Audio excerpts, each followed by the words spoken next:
Bonjour Bertrand Chameroy. Bonjour Philippe. Bertrand, c'est l'heure de votre écran de veille. Vous êtes de très très très bonne humeur ce matin. Mais oui, ça y est, on a gagné. La France a remporté l'Eurovision. 43 ans qu'on attendait ça depuis Marie-Myriam. Enfin, ah putain, quel pied. Non, Bertrand, c'était juste pour déterminer la représentante de la France. Oui, alors, c'est la France qui a gagné, non? C'est fou cette manie de vouloir briser mon bonheur. Rabat-joie.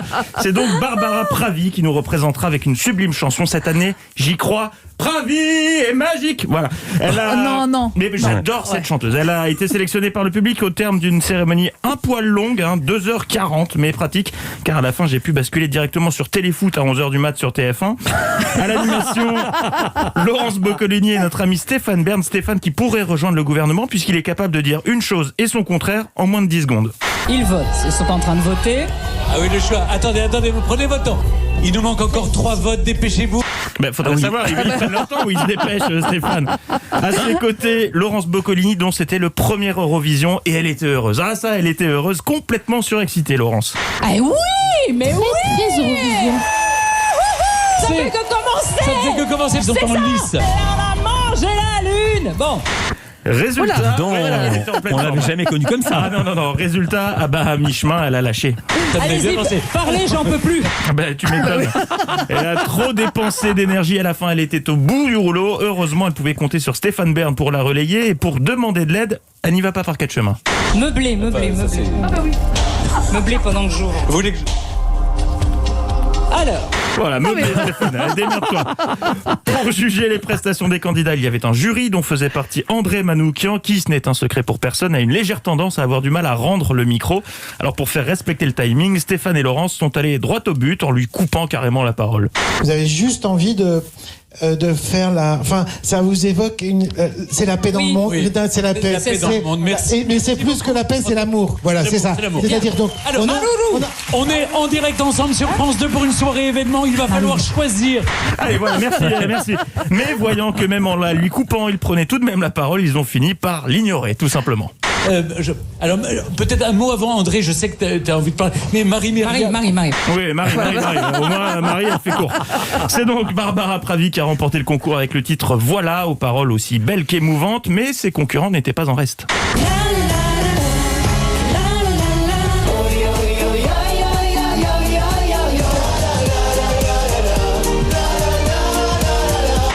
J'ai des la dans la tête depuis samedi.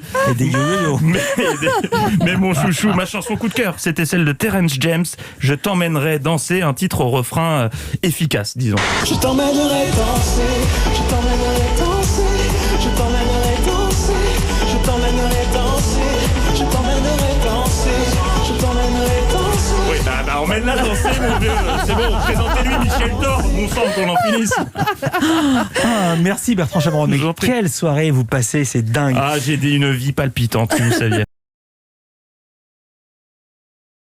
Bonjour Bertrand Chameroy. Bonjour. Et bonjour, c'est l'heure de votre écran de veille Bertrand.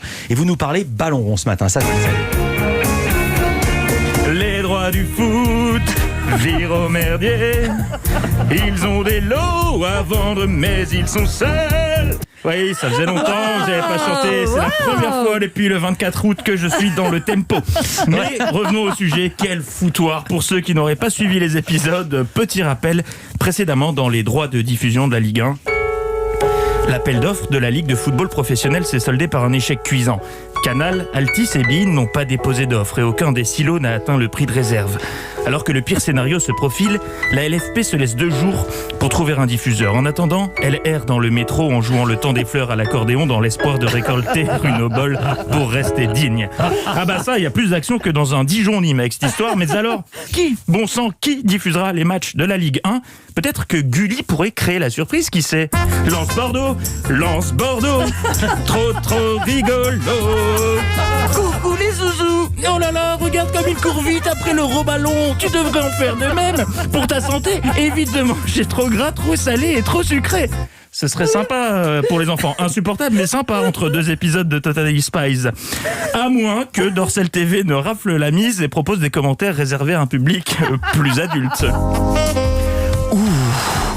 Ce soir, la pelouse est très humide. On va revoir ce poteau rentrant au ralenti. Un gros poteau, oui.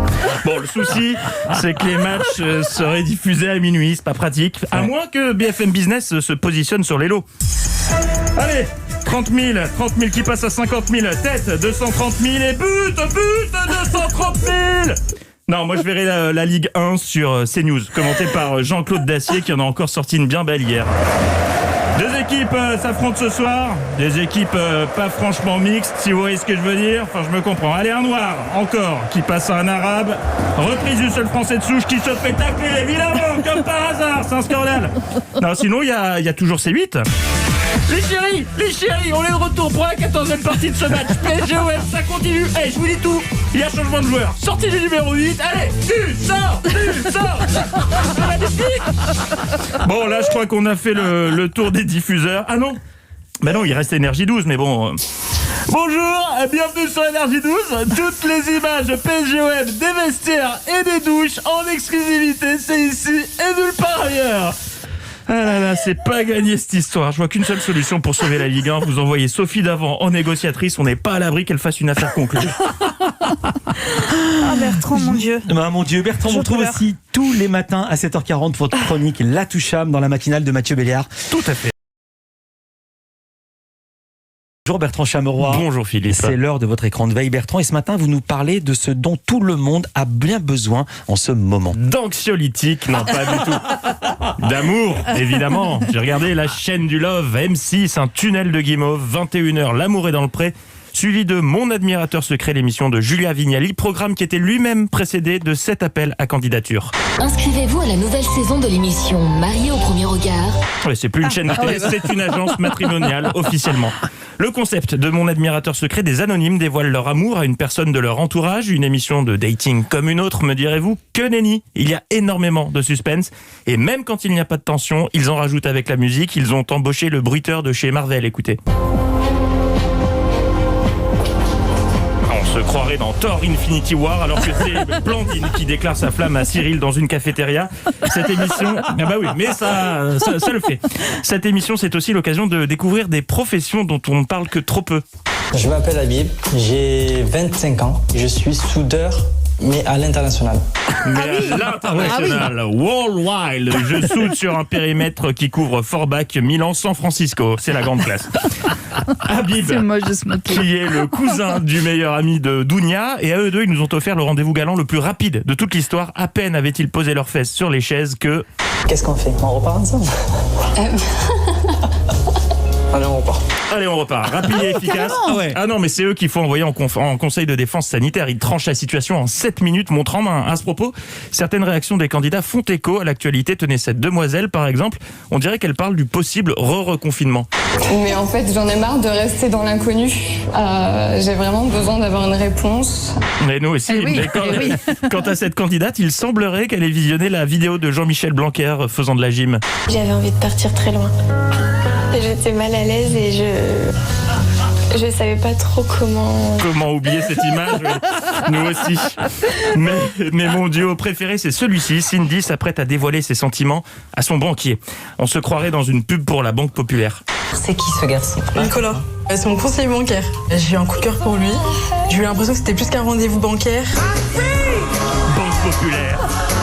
Plus qu'un simple rendez-vous bancaire. L'amour sans agio. En revanche, mauvaise nouvelle, ils ne sont pas repartis ensemble, mais le banquier a une façon de mettre des râteaux très, très bancaire, quoi. Hein. On croirait qu'il refuse une demande de crédit. Après voilà, je suis toujours ouvert aux discussions, tout ça, mais c'est des choses qui pour moi me semblent un peu compliquées à l'heure actuelle. Ok. Bonne continuation. La banque qui parlait. Une jolie bâche à taux zéro. Merci Bertrand Chameroy. mais c'est horrible. C'est horrible, on vous retrouve tous les matins, ça c'est pas horrible. À 7h40, votre billet d'humeur dans la matinale. D'amour, d'humeur dans la matinale de Mathieu Béliard. Demain, 7h40, évidemment, avec nous dans l'émission.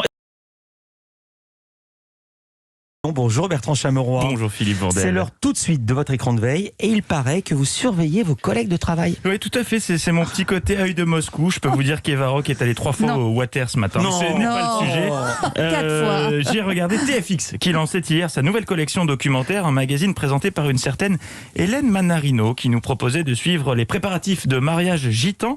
Et petit quiz, le reportage a-t-il été tourné avant ou après la pandémie? Ils ne savent pas si 200 ou 500 invités seront là.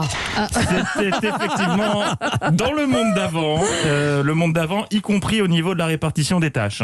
Les hommes ont tous les droits et dans chaque maison, c'est pareil.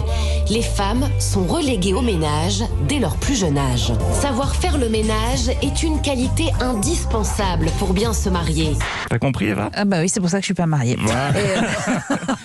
La collection documentaire s'intitule Incroyable mariage gitan et pour bien appuyer sur le côté incroyable de ces unions, Hélène a poncé le dictionnaire des superlatifs. Aujourd'hui, nous allons partir ensemble au pays des mariages extraordinaires. Une aventure extraordinaire. Ce qui est vraiment extraordinaire, leurs mariages sont toujours extraordinaires. L'extraordinaire gâteau, 3 cérémonies exceptionnelles, une décoration grandiose, véritablement hors du commun.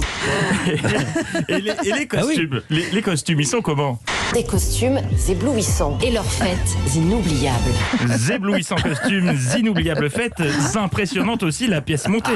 Eva, on va essayer d'estimer le poids de la pièce montée. Oula. On va faire un c'est plus, c'est moins, attention, top.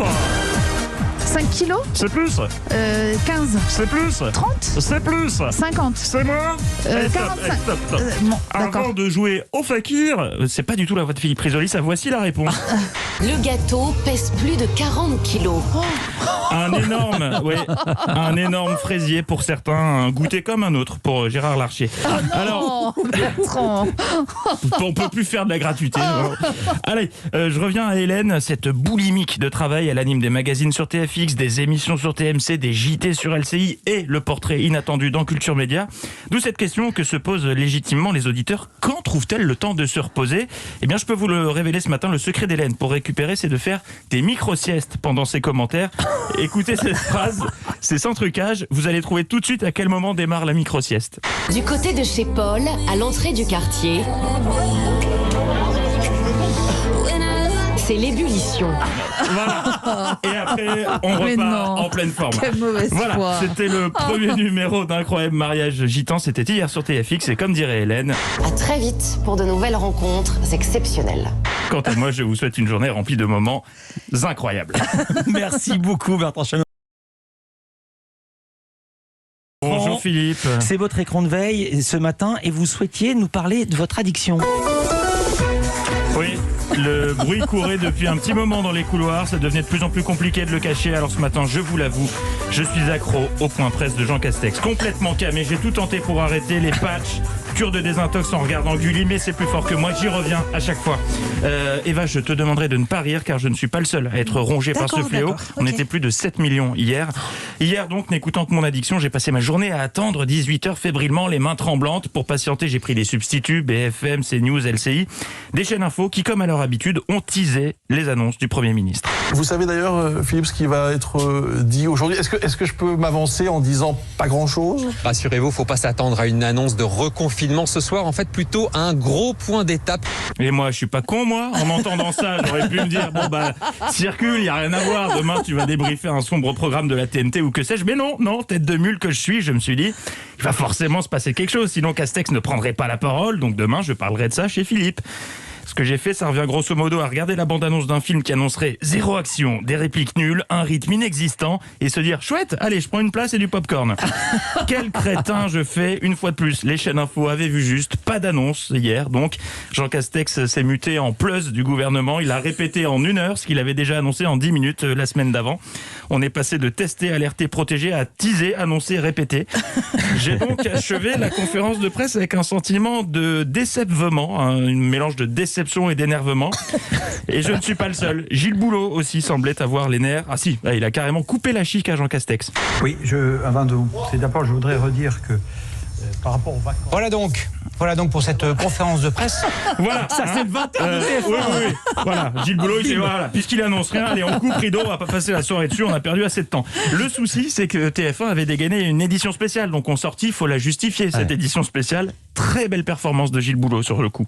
Nous pensions apprendre quelques détails. En fait, on a appris beaucoup plus que cela pour ce qui va concerner notre vie quotidienne dans les prochains jours et les prochaines semaines, avec notamment cette injonction, ce conseil, presque cet ordre donné par Jean Castex. Faites preuve de la plus grande prudence. Ah oui, ça, on ne le savait pas. On ne le savait pas, c'est du nouveau, c'est tout chaud. Quelle semaine quand même pour les journalistes et les saltimbanques. Mardi, Emmanuel Macron a pris la parole par surprise, privant les chaînes info d'une journée complète d'hypothèses. Et hier, Jean Castex a parlé pour ne rien dire.